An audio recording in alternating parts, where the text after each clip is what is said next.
Lalu kemudian ya tentu mereka memprioritaskan daerah-daerah penyangga. Penyangga ya. Ya. Jadi sangat tepat kalau kita menciptakan pusat pemerintahan baru di Bone. Ya, ya, ya. 6 kabupaten yang kita persiapkan itu adalah Bone, Sopeng, Wajo, Sinjai, Bulukumba, Selayar. Selayar. Selayar.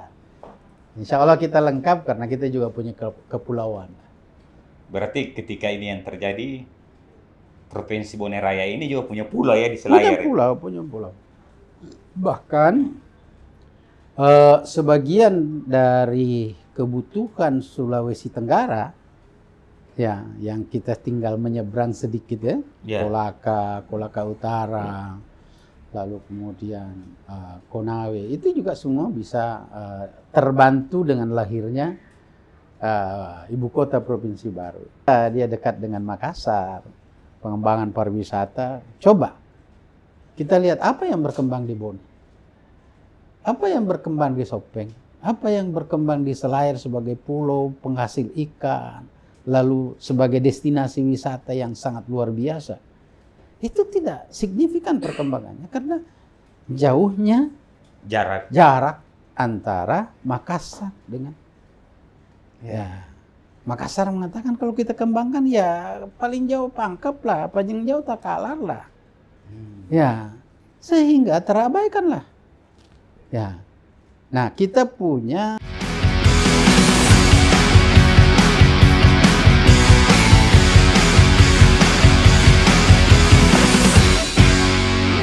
Selamat datang di podcast Media Rakyat.News.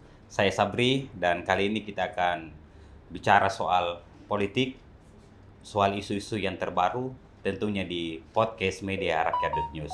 Kali ini kita kehadiran sosok tokoh di Sulsel dan tentunya akan memberikan perspektif baru soal isu-isu yang terbaru di Sulawesi Selatan. Selamat datang Kak. Selamat datang Dida. Bagaimana kabar Kak? Baik, alhamdulillah. Sabri ya? Sabri Kak? Sabri ya. Beliau ini kalau kita lihat ini beberapa tahun lalu ini nama beliau Andi Jamurdulung ini bukan orang baru untuk Sulsel. Dan rasa-rasanya kita podcast ini penuh dengan kejutan. Iya, insya Allah. Apa aktivitas sekarang Kak? Nggak, main domino saja. Sebagai ketua Pordi Indonesia. Luar biasa. Ini organisasi Pordi ini kecil-kecil tapi ya, menjadi salah satu organisasi terfavorit se-Indonesia. Iya. Iya Kak. Kemarin kan reporter kami sudah wawancara soal ini yang banyak dibicarakan soal provinsi baru di Sulawesi Selatan. Dan nama Andi Jamurdulung sebagai ketua tim percepatan provinsi baru Bone Raya. Wah, kita mau tanya-tanya sebenarnya apa sih yang mendasari sehingga perlu yang namanya provinsi baru Bone Raya? Pemekaran provinsi itu keniscayaan. Bisa kita tarik ke belakang bahwa dulu itu Sulawesi satu pulau itu satu provinsi, namanya Provinsi Sulawesi. Iya. Ya, lalu kemudian ada kebutuhan untuk memekarkan, maka mekarlah itu menjadi 2. Provinsi Sulawesi Selatan Tenggara dan Provinsi Sulawesi Tengah Utara. Nah, itu menjadi 2 gubernur. 2 gubernur, kemudian ada kebutuhan lagi. Tenggara sudah merasa layak untuk dimekarkan. Jadilah Provinsi Sulawesi Tenggara berpisah dengan Provinsi Sulawesi Selatan. Begitu juga Provinsi Sulawesi Tengah Utara itu ada kebutuhan untuk sampai pecah, tengah menjadi provinsi sendiri, utara menjadi provinsi sendiri. Ternyata di kemudian hari itu belum cukup. Dimekarkan lagi. Di utara itu muncul Gorontalo, lalu kemudian Sulawesi Selatan Sulawesi Selatan mekar Sulawesi Barat. Itulah sehingga Sulawesi sekarang menjadi 6 provinsi. Yang awalnya dari 1 provinsi. Dari 1 provinsi. Jadi sebuah keniscayaan.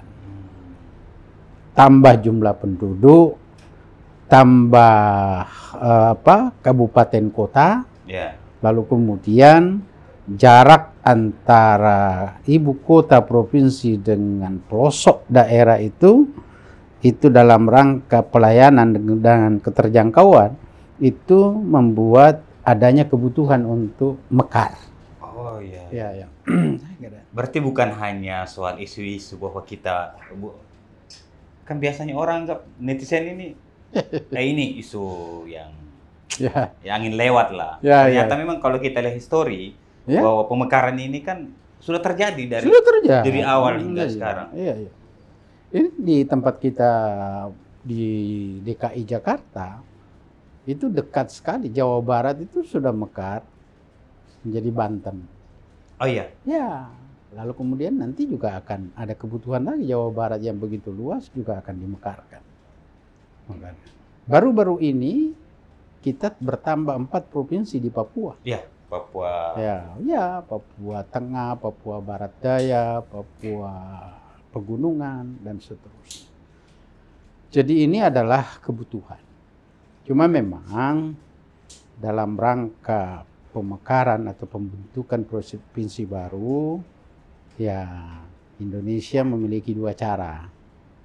Ada cara yang top down. Top down ya. Seperti umpamanya pembentukan Papua tidak perlu didengarkan aspirasi rakyatnya, tapi Jakarta menganggap bahwa ini penting untuk dimekarkan. Karena itu kebutuhan. Kebutuhan, alasan keamanan, alasan keterjangkauan, alasan ekonomi. Nah, itu yang menjadi dasar pembentukan provinsi baru di Papua. Dan itu yang punya kewenangan untuk menentukan itu adalah Jakarta. Ya, tentu adalah Kementerian Dalam Negeri yang melihat itu. Nah, kalau daerah-daerah seperti Bone Raya ini yang kita itu harus bottom up. Berarti dari bawah ke atas. Dari bawah ke atas. Iya. Jadi harus kita tangkap aspirasi rakyat, dan aspirasi rakyat itu terwakili oleh DPRD yang ada di kabupaten kota yang akan mekar. Karena akan mekar menjadi satu provinsi. Saya kira. Tapi apakah dengan dimekarnya ini akan menjadi solusi untuk kesejahteraan? Oh, iya, sebetulnya secara teoritis pasti. Pertama dari segi keterjangkauan, jarak antara pelosok Bone umpamanya dengan Makassar itu 200 km lebih. Iya. Begitu juga Wajo. Kalau kita ambil dari perbatasan Wajo dengan Luwu, diukur ke Makassar itu juga 200 km lebih. Jadi betapa beratnya pelayanan atau rakyat untuk mendapatkan pelayanan dari provinsi kalau jaraknya itu sudah 200 km. Dibandingkan kalau umpamanya kita membentuk ibu kotanya di Bone. Iya. Ya. Bulukumba yang tadinya harus 170 km baru bisa sampai ke Makassar. Ini kalau di Bone tidak sampai 100 kilo lagi. Lebih singkat. Lebih singkat. Lalu kemudian Selayar juga begitu. Begitu naik di Bira, ya tidak sampai 100 kilo, sudah sampai lagi di ibu kota provinsi. Apalagi Wajo, Sopeng, Sinjai, ya itu kan sudah dempet. Iya. Betul.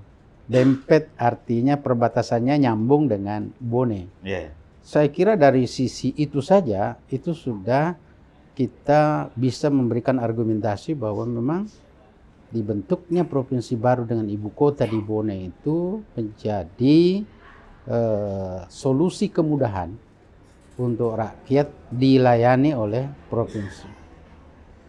Apalagi Bone itu sudah punya lapangan udara, ya.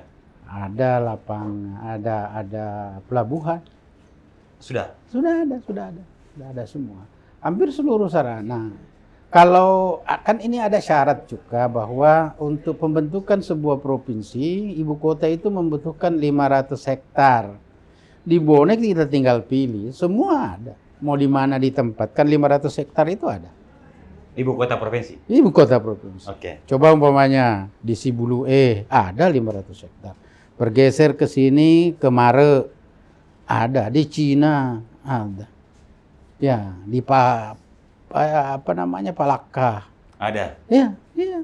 Ada yang 500 hektar itu. Tidak susah mencarinya. Nah, itu yang pertama, bahwa ketersediaan sarana prasarana yang menjadi syarat untuk lahirnya sebuah ibu kota itu terpenuhi. Berarti kesiapan secara kabupaten itu sudah ada. Ini kan ada 5 kabupaten ya, Kak? Bone. 6 ya? Ya. 6 kabupaten yang kita persiapkan itu adalah Bone, Sopeng, Wajo, Sinjai, Bulukumba, Selayar. Insya Allah kita lengkap karena kita juga punya kepulauan. Berarti ketika ini yang terjadi, Provinsi Bone Raya ini juga punya pulau ya di Selayar. Punya pulau. Bahkan sebagian dari kebutuhan Sulawesi Tenggara ya, yang kita tinggal menyeberang sedikit ya, Kolaka Utara, lalu kemudian Konawe, itu juga semua bisa terbantu dengan lahirnya ibu kota provinsi baru. Bisa distribusi antar provinsi antar provinsi. Karena sangat dekat. Betul. Tapi kalau dari segi sumber daya alam, kita bicara sumber daya alam misalnya, apakah dengan berdirinya Provinsi Bone Raya ini, sumber daya alam yang dimiliki 3 kabupaten ini bisa menopang ibu kota provinsinya kira-kira? Sangat PAD-nya misalnya kan? Sangat potensial. PAD itu kan ditentukan oleh sejauh mana produktivitas sebuah kabupaten kota. Iya. Yang tentu ditopang oleh perhatian dari provinsinya. Iya. Ya. Kabupaten Sopeng umpamanya akan berkembang menjadi daerah yang bagus kalau perhatian dari Sulawesi Selatan itu menjadikan Sopeng sebagai prioritas pembangunan. Nah, begitu juga Bone, Wajo, Selayar. Tetapi karena jangkauan Makassar terhadap 6 kabupaten ini terlalu jauh, maka tentu Makassar sebagai ibu kota Provinsi Sulawesi Selatan hanya memberikan prioritas utama kepada kota Makassar dan daerah-daerah penyangga. Daerah penyangga. Sehingga kalau umpamanya kita lihat Goa, Maros, ya katakanlah Takalar, Pangkep menjadi bagus, besar perkembangannya, itu wajar saja karena dia dekat dengan Barah. Iya, dia dekat dengan Makassar. Pengembangan pariwisata. Coba kita lihat apa yang berkembang di Bone, apa yang berkembang di Sopeng, apa yang berkembang di Selayar sebagai pulau penghasil ikan, lalu sebagai destinasi wisata yang sangat luar biasa. Itu tidak signifikan perkembangannya karena jauhnya jarak antara Makassar dengan Makassar mengatakan kalau kita kembangkan ya paling jauh Pangkep lah, paling jauh Takalar lah. Ya, sehingga terabaikan lah. Ya.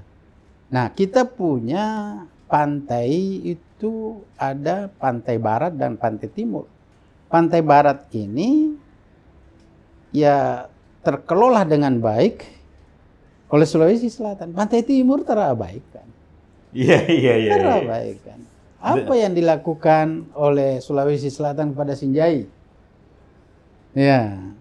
Kepada Bone, kepada Siwa, kepada sangat tidak ada yang disignifikan dan tidak bisa kita salahkan Makassar. Iya. Karena memang anggaran tidak seberapa.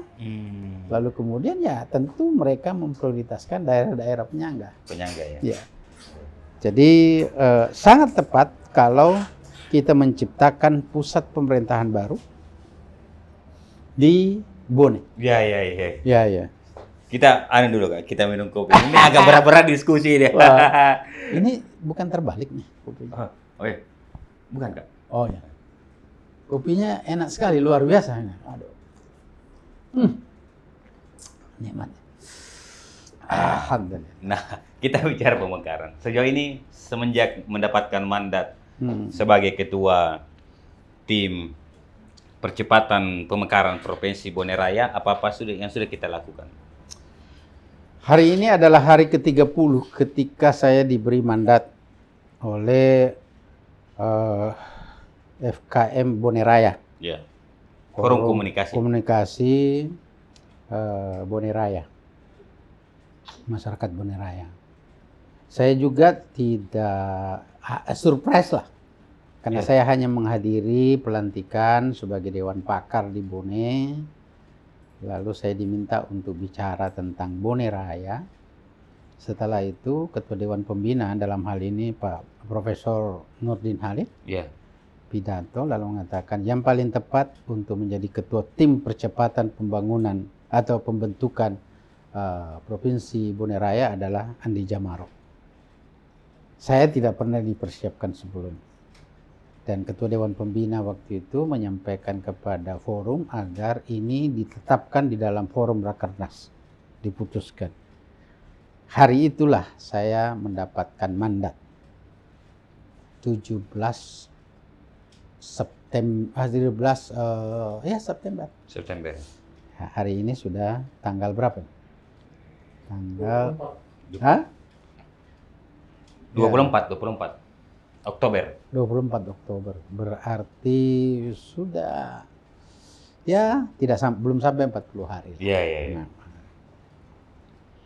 apa yang harus kami lakukan dalam rangka pembentukan atau percepatan itu? Pertama, kami harus menyiapkan naskah akademik. Yang tentu itu melibatkan para pakar. Untuk sementara ini pakar yang akan memimpin itu adalah Profesor Dr. Hafid Abbas. Berarti sudah ada ya pakarnya? Sudah ada ya, dan beberapa guru besar yang ada. Lalu kemudian tentu atas konsultasi dengan pihak Kementerian Dalam Negeri. Dalam hal ini Dirjen Otda. Ya, semoga dalam waktu dekat ini kita sudah punya naskah akademik. Ya, naskah akademik itu tentu akan membicarakan reasoning. Kenapa harus dimekarkan? Aspek budaya, aspek filosofis, aspek keterjangkauan, ekonomi, politik itu harus ada di dalam naskah akademik. Dan insya Allah dalam waktu dekat akan kita terbitkan. Setelah itu naskah ini nggak boleh langsung kita sosialisasikan, harus didiskusikan dulu. Oh iya, diskusikan. Ada diskusi terbatas, kemudian ada diskusi yang melibatkan seluruh pemangku kepentingan, baik yang pro maupun yang kontra. Ya, kita akan gali itu naskah itu. Lalu kemudian kalau memang kita sudah sepakat bahwa naskah ini sudah layak disosialisasikan, kita sosialisasikan. Jalan. Ya. Setelah naskah, apalagi langkah-langkahnya dalam membuat provinsi baru Bone Raya? Ya itu tadi. Pertama adalah naskah akademik, lalu kemudian didiskusikan secara terbatas dengan pihak ahli yang punya aspek. Ya, jadi tidak bisa kita sembarang untuk membuat penilaian terhadap naskah itu. Orang yang punya keahlian tentang pemekaran, tentang otonomi daerah, itu harus dilibatkan.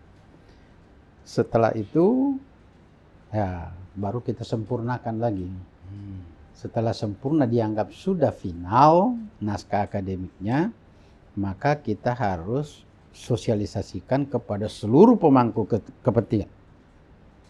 Kita diskusi dengan politisi, kita diskusi dengan budayawan. Kita akan diskusi dengan tokoh pendidikan, kita akan diskusi dengan tokoh adat, ya, dan tentu melibatkan anak muda, perempuan dan segala macam. Akhirnya nanti hasil diskusi ini membuat revisi baru lagi terhadap naskah yang sudah disusun. Setelah komprehensif seluruh pertimbangan stakeholder tadi, barulah kita sosialisasikan. Dan mensosialisasikannya itu sudah masuk pada sosialisasi formal.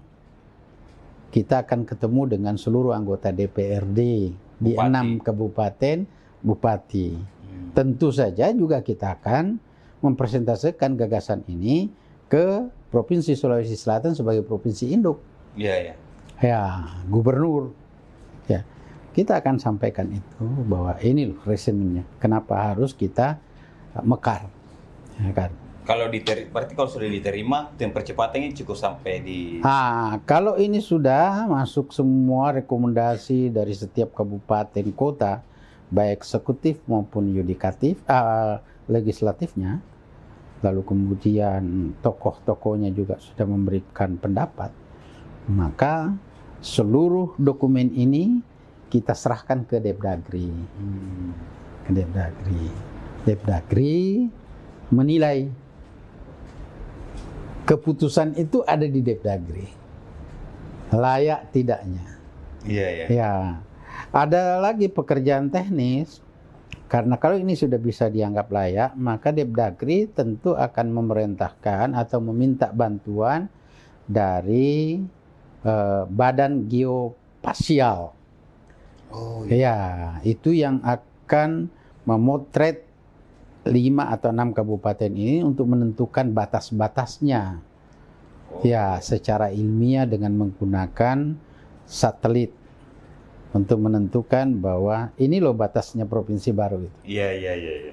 Setelah itu semua, maka penilaiannya, otoritasnya ada di Depdagri. Berarti hubungan pusat juga ya? Iya, hubungan pusat. Nah, sebelum diputuskan oleh Mendagri, ini harus dikonsultasikan ke DPR. DPR RI. Karena nanti ujung-ujungnya kan ini adalah undang-undang. Ujungnya adalah undang-undang. Karena itu undang-undang hanya bisa terbit jika disetujui oleh pemerintah dengan DPR RI. Kepres ya? Ya, ada setelah Kepres. Setelah ini semua dikonsultasikan, oke, jalan, maka kewenangan Depdagri untuk mengusulkan lahirnya sebuah Kepres. Kepres itu tentang persiapan pembentukan provinsi baru. Iya. Itu baru persiapan. Dan persiapan ini dievaluasi selama 5 tahun. Dan selama 5 tahun ini, ya, Presiden menunjuk pelaksana tugas gubernur. Oh, sudah ada. Ya, pelaksana tugas tim percepatan selesai. Selesai di situ, Pak. Selesai. Iya. Jadi, ya, setelah dibentuk itu Kepresnya dengan tentu berbagai fasilitas, anggaran apa, sudah ditetapkan melalui Kepres tadi, ditentukan juga pejabatnya siapa. Iya. Dan itu harus orang Depdagri. Orang Depdagri. Pejabat gubernur itu orang Depdagri menjabat selama 5 tahun. Iya. Nanti setelah itu baru kalau dinyatakan hasil evaluasinya mengatakan sudah layak untuk dibentuk provinsi baru, maka kita melalui proses politik seperti provinsi yang lain. Oh iya. Pemilu. Dan begitu prosesnya ya? Begitu prosesnya. Berarti tim percepatan ini masih punya PR yang... Ya. Dan apa sih cara ke depan dalam menghadapi tantangan-tantangan ini? Kan tentunya banyak yang pro, pasti banyak pro. Nah, itu sudah hal yang biasa. Ya, salah satu upayanya ya hadir di sini. Iya. Hadir di sini. Dan ya. Tapi kan banyak juga soal keputusan konsorsium itu bahwa sudah tidak bisa lagi ada pemekaran provinsi. Itu kan sudah dikeluarkan di 2015 ya. Iya. Saya kira apa sih yang tidak bisa dirubah? Karena semua undang-undang itu kan atas kesepakatan antara DPR dengan pemerintah. Kalau kemarin ada moratorium ya, yang menyatakan tidak bisa lagi. Ya kemarin. Tetapi kalau umpamanya DPR dan pemerintah hari ini sepakat untuk mencabut moratorium itu dengan undang-undang baru, nggak ada soal.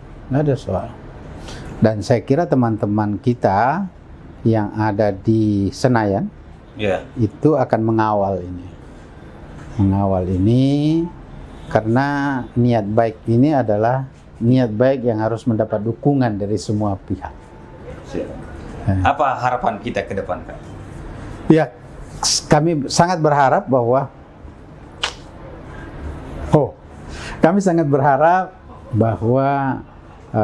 provinsi baru ini segera lahir. Dan tentu untuk melahirkan sebuah provinsi baru harus mendapatkan dukungan dari semua pemangku kepentingan. Baik itu tokoh masyarakat, DPR, dan pemerintah. Khususnya dalam lingkup Sulawesi Selatan. Dan terkhusus lagi bahwa semua pengambil kebijakan di tingkat nasional, dalam hal ini DPR, Depdagri, ini bisa memberikan persetujuan. Ya, tentu persetujuan itu harus kami buat reasoningnya. Yeah. Cukup. Siap. Nah, terima kasih banyak Kak atas tentunya ini bukan terakhir ya. Kita untuk update perkembangan juga soal bagaimana politik-politik di Indonesia lah. Tentunya dengan adanya nuansa pembicaraan yang begitu menarik. Ya. Dan ini mungkin bukan yang terakhir ya, Kak. Ya. Diskusi soal politik. Terima kasih banyak Andi Jamaludin atas waktunya. Baik. Dan sahabat Rakyat News, tentunya ini menjadi diskusi kita, perspektif yang baru dan memberikan inspirasi untuk kita semua bicara soal bagaimana isu-isu perkembangan. Terima kasih. Assalamualaikum warahmatullahi wabarakatuh. Waalaikumsalam warahmatullahi wabarakatuh.